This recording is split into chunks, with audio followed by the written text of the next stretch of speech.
zetu tutaongeza watoto wengi sana.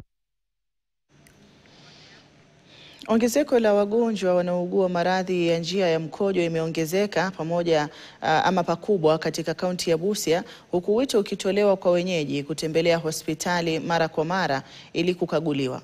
Akizungumza katika hospitali ya Braimaxa mjini Busia wakati wa kambi ya matibabu bila malipo, afisa wa afya kwenye hospitali hiyo Elias Abdulrahman amesema kuwa swala nyeti ni la tatizo la njia ya mkojo miongoni mwa wakazi wa kaunti ya Busia, akisema kuwa hiyo ni changamoto kuu.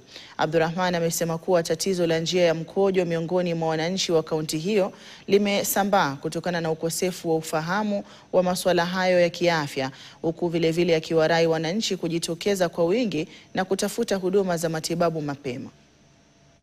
Natarajia watu wengi sana wa Busia, residents wa Busia wakuje wapate kuregister SHA. Nataka kuambia kuwa SHA inalipia, SHA inasimamia watu, so tafadhalini watu waregister SHA as much as possible. Upande wa mkojo, SHA inasimamia, kwa mfano mtu ako na shida na CKD, anahitaji dialysis, SHA inasimamia dialysis.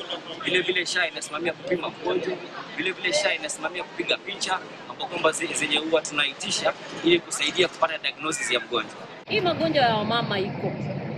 Na hiyo magonjwa especially wakati inatibiwa inakuwa noticed mapema, inakuwa na matibabu. And especially kitu kama ile kansa ya uzazi. Hiyo kansa ikijulikana mapema inakuwa na plan B, inakuwa na solution. Kwa hivyo mama wa Busia, msiogope kwenda kupimwa shida za wamama.